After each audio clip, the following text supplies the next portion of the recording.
Bapak dan teman-teman sekalian.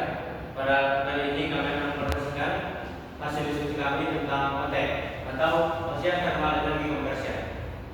Kami dari kelompok 12 yang beranggotakan saya sendiri, Dios Manajer Sumarmata, dan teman saya Andika Sembiring.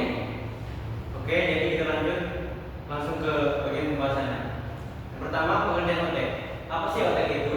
OTEK adalah teknologi pembangkit listrik dari perbedaan suhu antara air laut hangat atau di permukaan dan air laut yang dingin atau yang berada di kedalaman laut.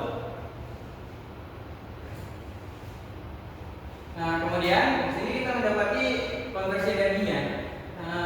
OTEK ini disebut juga sebagai baterai laut. Kenapa? Pertama, itu ada konversi energi dari sinar matahari dalam bentuk panas, itu akan diserap oleh air laut. Kemudian dari sistem tersebut kita akan mengambil energi yang ada di bagian atas ini dan bagian bawah. Kita akan memanfaatkannya di bagian pengisian OTEK ini, yang kemudian kita akan mengekstrak energi yang ada pada air laut tersebut. Kemudian akan masuk ke turbin melalui siklus Rankine dan kemudian dibuang lagi. Dan konversi energi tersebut dimulai dari matahari, energi panas, kemudian kita manfaatkan menjadi energi gerak yang memanaskan fluida yang ada di dalam sistem tersebut, yang kemudian akan memutar turbin, kemudian akan dikonversi lagi menjadi energi listrik. Nah, kemudian di bagian selanjutnya akan dilanjutkan dengan saya. Prinsip kerja OTEK. Prinsip kerja OTEK ini dapat terbagi menjadi dua siklus. Yang pertama ada siklus terbuka atau open cycle, dan yang kedua ada siklus tertutup atau closed cycle. Yang pertama, ini adalah bagian dari siklus tertutup. Nah, kemudian saya akan menjelaskan bagian siklus tertutup. Siklus tertutup ini berjalan hampir sama seperti siklus-siklus pada turbin uap dan sejenisnya. Karena kita di sini menggunakan siklus Rankine, di mana biasanya di OTEK itu dipakai cairan fluid. Sebagai fluida kerjanya itu biasa dipakai amonia. Dan siklusnya kita lihat, pertama amonia dipompa ke bagian evaporator. Di sini akan diuapkan air laut panas masuk di sini, dan di mana titik didih dari amonia tersebut, yaitu min 33 derajat Celcius, itu akan cepat menguap di sini. Dengan tekanan yang tinggi, amonia tersebut akan menabrak turbin dan menggerakkan turbin. Di bagian setelah menggerakkan turbin, turbin tersebut akan menghasilkan listrik yang akan disalurkan ke generator. Kemudian dalam siklus tersebut di poin 3, itu air ini dimasukkan kembali di sini untuk mengkondensasi amonia. Kemudian balik lagi ke bagian pompa dan mengulangi siklus yang sama. Kemudian akan dilanjutkan pada siklus terbuka. Penjelasan siklus terbuka yaitu yang pertama, air permukaan laut yang memiliki suhu yang cukup tinggi ditumpahkan ke dalam vacuum chamber bersama dengan fluida kerjanya. Kemudian fluida kerjanya menghangatkan air laut menghangatkan fluida kerjanya, kemudian ditumpahkan ke turbin generator, dan turbin generator kemudian fluida dan air lautnya ditumpahkan ke kondensor. Dari kondensor, air laut dibuang dalam bentuk gas dan dapat dijadikan sebagai air murni atau air untuk dikonsumsi karena sudah didesalinasi. Kemudian kita akan membahas keuntungan dan keuntungan OTEK pertama ya. Di sini ada air tawar dari hasil kondensasi. Nah, di mana di daerah-daerah yang pinggiran laut itu banyak memiliki masalah kekurangan air bersih. Dari OTEK ini kita dapat menghasilkan air bersih yang dapat dikonsumsi oleh masyarakat sekitar.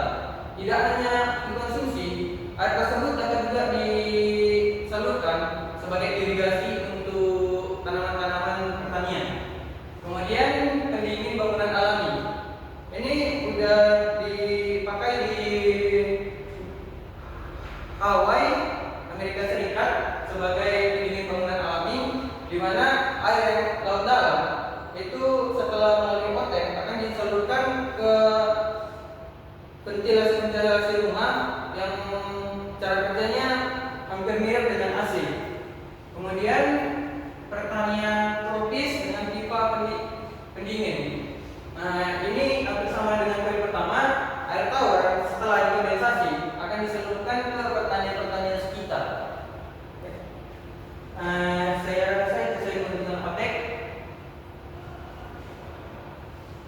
Untuk lanjut ke kekurangan otek, otek ini memiliki beberapa kekurangan. Yang pertama yaitu biaya awal yang memakan modal yang cukup tinggi, antara sekitar 10.000 sampai 10.000 US dollar sampai 20.000 per KW. Kemudian kekurangan yang kedua, belum ekonomis jika dibandingkan dengan pembangkit listrik tenaga uap. Kemudian lokasi penempatan harus sesuai karena harus ditempatkan pada permukaan dan ditempatkan pada air laut. Kemudian selanjutnya teknologi yang masih dalam tahap pengembangan. Jadi sejauh ini teknologi otek ini dinilai belum cukup memenuhi lah, masih perlu beberapa pengembangan. Kemudian efisiensi yang cukup rendah. Kemudian fluida atau amonia berbahaya bagi lingkungan. Kemudian terakhir mengganggu makhluk laut yang sangat sensitif. Bahas mengenai pengembangan otek. Pertama kita akan membahas mengenai seawater air conditioning, di mana air laut ini akan dialirkan sebagai fluida pendingin untuk rumah kita, seperti yang saya jelaskan sebelumnya di bagian keuntungan otek. Kemudian ada siklus Kalina.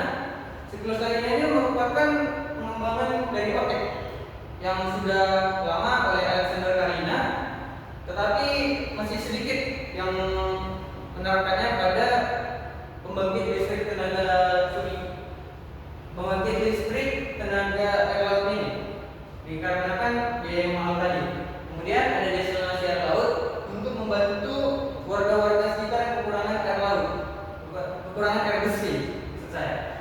Kemudian fluida yang lebih baik seperti hidrokarbon dan berfluorin. Dan kemudian ada juga di siklus campuran, di mana ini menambah efisiensi dari otek tersebut. Kemudian yang terakhir kita sampai ke bagian kesimpulan. Kesimpulannya, otek masih sangat terbelakang karena minimnya penelitian dan pengembangan. Jadi sejauh ini dirasa masih perlu beberapa riset yang dilakukan untuk mengembangkan otek ini. Teknologi ini mengalami banyak masalah seperti biaya awal yang tinggi, efisiensi rendah, masalah korosi dan biofulik, serta terbatasnya lokasi yang cocok. Selain itu, kurangnya dukungan dari industri dan pemerintah juga membuat perkembangan otek lambat. Namun otek tetap punya potensi karena bisa menghasilkan distribusi air tawar, pendingin alami, dan mendukung budidaya laut. Sekian dari kelompok 12. Terima kasih atas perhatiannya Pak dan kawan-kawan. Jika